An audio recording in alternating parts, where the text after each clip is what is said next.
Hello friends, welcome to hello scholar. Hello scholar में आप सभी का तहे दिल से स्वागत है। हेलो स्कॉलर में आपको प्रोवाइड करा जाता है डेली का करंट अफेयर्स सेशन, प्लस आपको अलग अलग एग्ज़ाम से रिलेटेड टेस्ट सीरीज़ भी प्रोवाइड करे जाते हैं, जो कि आप हमारी वेबसाइट पे जाकर अवेल कर सकते हैं।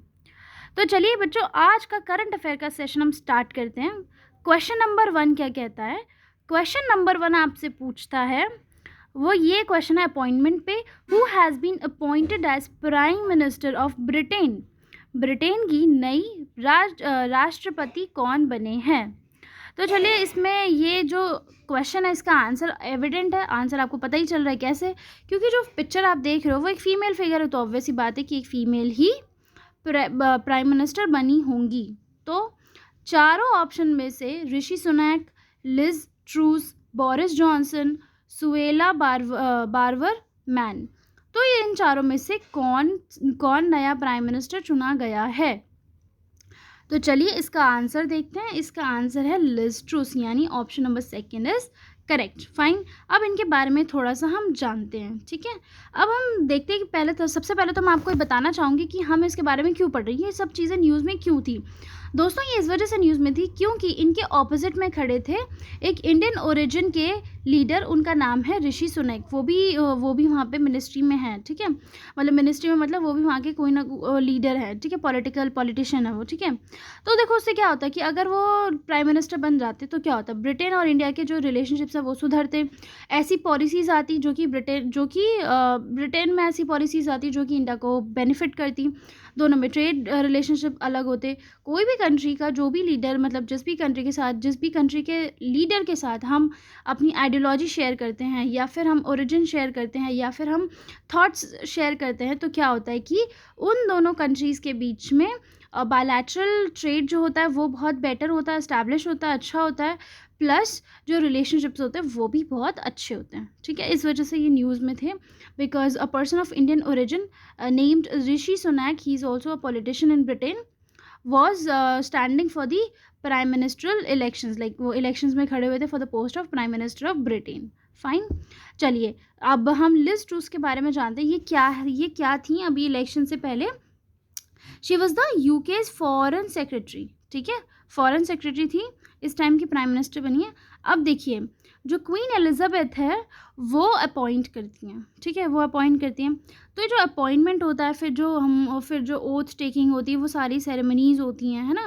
तो पावर हैंड ओवर जब हम जो क्वीन एलिजाबेथ है वो पावर हैंड ओवर करती है। जो इससे पहले जो प्राइम मिनिस्टर थे उनसे फिर इनको पावर मिलेगी ना, because now she has been appointed as the new prime minister. तो क्या होता है कि वो जो सेरेमनी होती थी ना, वो बकिंगम पैलेस में होती थी। दोस्तों, हम सब जानते हैं बकिंगम पैलेस जो है वो बहुत बड़ा पैलेस है। कहाँ पे? वहाँ पे क्वीन एलिजाबेथ II रहती हैं, है ना। तो उनके 70 साल का जो भी उनका टेन्योर रहा है अब तक का, उन्होंने ये सेरेमनी हमेशा बकिंगम पैलेस में कंडक्ट कराई है। बट अब जो ये सेरेमनी है वो कहाँ पे हुई है? Balmoral estate which is in Scotland, ठीक है बच्चों, यहाँ पे हुई है। चलिए नेक्स्ट क्वेश्चन की तरफ बढ़ते हैं। नेक्स्ट क्वेश्चन बहुत बहुत बहुत इंपॉर्टेंट है। Choose the correct statement in the context of Pradhanmantri schools for rising India PM Shri योजना, ठीक है। इसके बारे में कौन सा स्टेटमेंट सही है? Training of teachers, development and upgradation of 14,500 schools, all schools to be privatized, none of the above. So बच्चों, statement 2 is correct which says the development and upgradation of 14,500 schools, ठीक है बच्चों। अब हम देखते हैं कि इसके बारे में थोड़ा सा जानते हैं, और ये इंपॉर्टेंट क्यों है बच्चों। देखिए, इस वजह से इंपॉर्टेंट है बिकॉज जब भी एजुकेशन में कोई भी रिफॉर्म लाया जाता है, कोई भी ऐसी पॉलिसी लाई जाती है जो कि एजुकेशन को इन्हांस करती है, तो वो हर एग्ज़ाम के पॉइंट ऑफ व्यू से तो इम्पॉर्टेंट हो ही जाती है, क्योंकि क्वेश्चन जो है वो बनने के चांसेस होते हैं। Plus when we show the development, बार बार मैं बताती हूँ कि आप इसको आंसर में कैसे यूज़ करेंगे। When you are asked to show the development, when you are asked to show the initiative of the government, when you are asked to show the changes in the policy and in the initiatives taken by the government for the development, ठीक है। आप कैसे कह सकते हैं कि India में जो है डेवलपमेंट हो रही है? आप पॉलिसीज़ के थ्रू ही करेंगे, पॉलिसीज़ कोट करेंगे, फिर उनका डाटा कोट करेंगे, फिर कितनी वो पॉलिसी इफेक्टिव है वो कोट करेंगे। ये सब कोट करके ही तो आप अपना आंसर बेटर बनाएंगे ना। इसलिए ये जो है योजना जो है वो बहुत इंपॉर्टेंट हो जाती है, ठीक है। और योजना से तो क्वेश्चन जो है यूपीएससी में भी आते हैं। चलिए, अब ये कब लॉन्च करी गई दोस्तों? ये लॉन्च करी गई है टीचर्स डे के दिन, यानी कि 5 सितंबर को, पीएम श्री, ठीक है। पीएम श्री योजना टीचर्स डे के दिन लॉन्च करी गई, वो इंपॉर्टेंट नहीं है। प्राइम मिनिस्टर श्री नरेंद्र मोदी जी ने लॉन्च करी है, वो इंपॉर्टेंट है। प्लस इसमें क्या है कि डेवलपमेंट होगा, विकास होगा, अपग्रेडेशन होगा। अपग्रेडेशन मतलब कि स्कूल्स को और बेटर बनाया जाएगा, अपग्रेड किया जाएगा, यानी न्यू टेक्नोलॉजी ऐड करके, बेटर बेटर चीज़ें ऐड करके एग्जिस्टिंग स्कूल को अपग्रेड किया जाएगा। तो यानी कितने स्कूल को किया जाएगा? 14,500 स्कूल्स को ऑल ओवर इंडिया, ठीक है, अंडर प्रधानमंत्री स्कूल्स फॉर राइजिंग इंडिया योजना, पीएम श्री योजना, ठीक है। बहुत इंपॉर्टेंट है, बहुत ऐसे में कह सकते हैं it is like what do you can say, बहुत मेजर चेंज है, बहुत इंपॉर्टेंट इनिशिएटिव तो है ही, इंपॉर्टेंट योजना तो है ही, बट अगर ऐसा होता है तो बहुत मेजर चेंज जो है वो एजुकेशन में आएगा। चलिए, तो पीएम श्री स्कूल्स में क्या क्या लगवाया जाएगा? देखो, modern, transformational and holistic method of imparting education, यानी कि जो एजुकेशन देने का तरीका होता है वो मॉडर्न होगा, ट्रांसफॉर्मेशनल होगा और होलिस्टिक होगा। यानी कि होलिस्टिक का मतलब होता है ये फ्रेज होता है होलिस्टिक डेवलपमेंट, यानी कि ओवरऑल डेवलपमेंट, ठीक है। तो सारी जो एजुकेशन है, जो एजुकेशन है उसमें इस तरीके के मेथड्स यूज़ किए जाएंगे, यानी मॉडर्न मेथड्स यूज़ किए जाएंगे, मॉडर्न टेक्नोलॉजी यूज़ करी जाएगी, ठीक है, ताकि ट्रांसफॉर्मेशनल जो हम एजुकेशन बच्चों को दे रहे हैं उनको समझ में भी आए। प्राइवेट स्कूल्स में क्या होता है, कोई कॉन्सेप्ट समझाना है आपको, आपके पास डिजिटल क्लासरूम है, आपने लगाया और चला दिया, बच्चों को वो याद रह गया। बट अगर हम ट्रेडिशनल मेथड में जाते हैं, जैसे कि अगर हम जाते हैं गवर्नमेंट स्कूल्स में, तो वहाँ पे अभी तक डिजिटल बोर्ड्स की जो फैसिलिटी है वो हर क्लास में अवेलेबल नहीं है। कुछ कुछ क्लास में डेफिनेटली है अगर हम दिल्ली की बात करते हैं तो, but rest of the India ऐसा नहीं है। गवर्नमेंट स्कूल्स की जो हालत है वो बहुत ज़्यादा ख़राब है। तो उसमें डिजिटाइजेशन होगा, बहुत सारी चीज़ें ऐड करी जाएंगी। इससे क्या होगा, बच्चों को जो रिटेंशन है वो भी बेटर होगा और एजुकेशन तो बेटर होगी ही, ठीक है। बहुत सारे जो बच्चे हैं उनको बेनिफिट जो है वो मिलेगा इन सब चीज़ों का, ये इस इनिशिएटिव का, under the spirit of NEP यानी न्यू एजुकेशनल पॉलिसी। चलिए, नेक्स्ट क्वेश्चन जो है वो भी बहुत इंपॉर्टेंट है, यूनेस्को से है। Which cities have joined the UNESCO global network of learning cities? Important है ना दोस्तों। चलिए, इसका आंसर क्या है? वारंगल, त्रिशूर, नीलंबूर, मैसूर, वाराणसी, जयपुर, कोची, मैसूर, वाराणसी, कांचीपुरम, धोलावीरा एंड मैसूर। कौन सी 3 सिटीज़ जो हैं वो कि UNESCO's global network of learning cities में उनका नाम जो है वो दर्ज किया गया है? चलिए बच्चों, मैं आपको आंसर बताती हूँ इसका आंसर है 1। वारंगल, त्रिशूर एंड नीलंबूर कहाँ पे है? Nilambur and Thrissur is Kerala and Warangal is in Telangana, ठीक है। ये कंट्री की पहली 3 सिटीज़ बनी हैं जो कि UNESCO global network of learning cities में इनका नाम दर्ज किया गया है। नेक्स्ट क्वेश्चन दोस्तों कहाँ से है? नेक्स्ट क्वेश्चन भी आपका एक योजना से है। कौन सी योजना है? इंदिरा गांधी शहरी रोजगार गारंटी योजना। इंदिरा गांधी शहरी रोजगार गारंटी योजना is an initiative of which state और यूनियन टेरिटरी? कौन से स्टेट में या फिर यूनियन टेरिटरी में ये योजना जो है वो लॉन्च करी गई है? तो दोस्तों ये योजना लॉन्च करी गई है छत्तीसगढ़ में, राजस्थान में, पंजाब में या दिल्ली में? दोस्तों option 2 is correct, which is Rajasthan. अब राजस्थान, देखिए ये इस योजना में क्या इंपॉर्टेंट है दोस्तों, मैं बताती हूँ। इस योजना में ये इंपॉर्टेंट है कि इट इज़ फॉर लाइक शहरी रोजगार गारंटी योजना। यानी कि क्या होता है, ये जो योजना है मैंने आपको बता दिया राजस्थान में तो है ही, लॉन्च हुई है, बट किस लिए? जो अर्बन पुअर्स है ना, शहरों में जो गरीब लोग रहते हैं उनके लिए योजना जो है वो लॉन्च करी है। चलिए, नेक्स्ट क्वेश्चन क्या है बच्चों? नेक्स्ट क्वेश्चन आपका स्पेस टेक से है। स्पेस से भी कह सकते हो और आप इसको साइंस टेक से भी कह सकते हो। ISRO has signed 6 pacts with which countries space agency in space technology during Bengaluru space expo. Bengaluru space exhibition हुई है, एक इंटरनेशनल स्पेस एग्जीबिशन थी जो, तो इंडिया से इसरो ने कौन सी कंट्री के साथ 6 पैक्ट साइन करे हैं इस स्पेस एक्सपो में? USA, Japan, Australia, France. तो बच्चों option 3 is correct which says Australia. India ने ऑस्ट्रेलिया के साथ 6 पैक्ट साइन करे हैं, ठीक है। अब हम देखते हैं कि कौन कौन से इन्होंने पैक्ट जो है वो साइन करे हैं। उनमें से 4 का नाम दे रखा है। मेमोरेंडम ऑफ अंडरस्टैंडिंग साइन किया है बेंगलुरु स्पेस एक्सपो में 2022 के। पहला है हेक्स 20, ठीक है, which is with Skyroot Aerospace. किस लिए लॉन्च मतलब किस लिए साइन किया है। अब हर साइनिंग के पीछे क्या है, एक इनिशिएटिव है कि हमने इस पर्टिकुलर एम से साइन किया है। एम क्या है, सर्विसेज, लॉन्च सर्विसेज प्रोवाइड करना, spacecraft, avionic and component provide करना, किसको, ऑस्ट्रेलियन स्पेस को, ठीक है। ऑस्ट्रेलियन स्पेस इनिशिएटिव जो भी उनका काम होगा, उनको सर्विसेज, लॉन्च सर्विसेज प्रोवाइड करना, स्पेसक्राफ्ट के एवियोनिक और कंपोनेंट्स प्रोवाइड करना, ठीक है। क्यूबल स्पेस, स्काई रूट एरोस्पेस, उनके साथ किस लिए करा है, ताकि हम launch facility launch facility develop कर सकते हैं ऑस्ट्रेलिया में, और सपोर्ट दे सकते हैं जॉइंट मिनरल एक्सप्लोरेशन, ठीक है। मतलब दोनों मिलके क्या करेंगे, जॉइंट मिनरल एक्सप्लोरेशन करेंगे स्पेस में, कि कौन कौन से मिनरल्स जो हैं वो अवेलेबल हैं। देखिए, जब भी हम, अगर कभी भी आप थोड़ा बहुत भी स्पेस में इंटरेस्टेड होगे तो आपने सुना होगा कि कई बार क्या होता है कि हम सुनते हैं कि ये एक कितना बड़ा सा मीटरॉइड है, वो डायमंड से भरा पड़ा है, गोल्ड से भरा पड़ा है। तो ये सब क्या है, ये सब मिनरल्स हैं which are also available in space.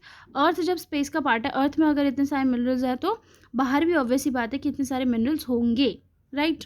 But हम उनको एक्सट्रैक्ट नहीं कर सकते। क्यों नहीं कर सकते, बिकॉज नहीं कर सकते, हमारे पास इतनी टेक्नोलॉजी नहीं है। अगर जैसे हम मार्स मिशन करते हैं ना, तो वहाँ पे कौन कौन से मिनरल्स हैं, हम उनको कैसे एक्सप्लोर कर सकते हैं, कैसे एक्सट्रैक्ट कर सकते हैं, कैसे उन्हें यूज़ कर सकते हैं। तो ये सारी चीज़ें, इनमें तो रिसर्च होनी बाकी है। तो ये सारी चीज़ों के लिए भी जो हैं वो इनिशिएटिव्स लिए जाते हैं। मेमोरेंडम ऑफ अंडरस्टैंडिंग जो है वो साइन किया जाता है, वो सारी चीज़ें, ठीक है। तो it is for mineral exploration mission in space, ठीक है। Then next is Qubel space, Galaxeye. Galaxeye का मतलब क्या होता है, गैलेक्स आई किस लिए साइन किया गया बच्चों, ये किया गया ताकि हाइब्रिड ऑप्टिक्स और रेडार पेलोड्स को डेवलप किया जा सके, ठीक है। इट इज़ बेसिकली लाइक कि कैमराज, ऐसी टेक्नोलॉजी को हम डेवलप करें जिससे हम बेटर पिक्चर्स जो हैं, इमेजेस जो हैं वो हम ले सकें, ठीक है। क्यूबल स्पेस के साथ सैटशोर, क्यों, ताकि सैटशोर मीन सैटेलाइट, ठीक है। सैटेलाइट को हम उसको एब्रीविएशन में सैट भी बोलते हैं। To build satellite and AI based solutions, ठीक है। सैटेलाइट्स बिल्ड करना और आर्टिफिशियल इंटेलिजेंस बेस्ड सोल्यूशंस जो है वो डेवलप करना, ठीक है। नेक्स्ट क्वेश्चन बच्चों क्या है, नेक्स्ट क्वेश्चन क्या स्कीम से है, which state has launch Pudhumai Penn scheme. कौन से राज्य ने पुदुमई पेन स्कीम जो है वो लॉन्च करी है। तेलंगाना ने करी है, आंध्र प्रदेश ने करी है, तमिलनाडु ने करी है, या फिर केरला ने करी है। तो बच्चों जो ये पुदुमई पेन स्कीम है ये करी गई है तमिलनाडु में, ठीक है। अब हम देखते हैं कि तमिलनाडु के चीफ मिनिस्टर का नाम क्या है। तमिलनाडु के चीफ मिनिस्टर का नाम है MK स्टैलिन, ठीक है बच्चों। उन्होंने ये स्कीम लॉन्च करी है चेन्नई में। इस स्कीम के लिए, ये स्कीम किस लिए है, ये स्कीम है वुमेन के लिए, ठीक है, औरतों के लिए है, वुमेन्स के लिए है, गर्ल्स के लिए। किस लिए, जो लड़कियां अपनी हायर एजुकेशन करना चाहती हैं, ठीक है, उनको हायर एजुकेशन जो प्रोवाइड करने के लिए है बेसिकली, ठीक है। पुदुमई पेन स्कीम का अगर हम इंग्लिश वर्जन करते हैं तो इसका मतलब होता है मॉडर्न वुमेन, ठीक है। क्यों, अब इसको अगर एजुकेटेड वुमेन होगी तो वो मॉडर्न वुमेन होगी, ठीक है। कैसे हम कह सकते हैं, क्योंकि एजुकेशन के साथ बहुत सारे तरीके, सलीके, प्लस अंडरस्टैंडिंग, आपकी critical thinking, decision making power, आपकी डिसीजन लेने की पावर भी, प्लस आपकी एबिलिटी भी एनहांस होती है। ये सारी चीज़ें होती हैं, ठीक है। अब इस स्कीम में बेसिकली क्या होगा, कोई भी लड़की जो कि 6 to 12 तक गवर्नमेंट स्कूल में पढ़ी है वो उसको फाइनेंशियल असिस्टेंस दी जाएगी। फाइनेंशियल असिस्टेंस का मतलब उसको हर महीने 1000 रुपये दिए जाएंगे जब तक कि उसका कोर्स कंप्लीट नहीं हो जाता। तो ये है पुदुमई पेन स्कीम में कहाँ पे लॉन्च हुई है बच्चों, तमिलनाडु में लॉन्च हुई है। तमिलनाडु के कौन चीफ मिनिस्टर हैं, MK स्टैलिन, ठीक है बच्चों। चलिए नेक्स्ट क्वेश्चन जो है वो दिल्ली से है।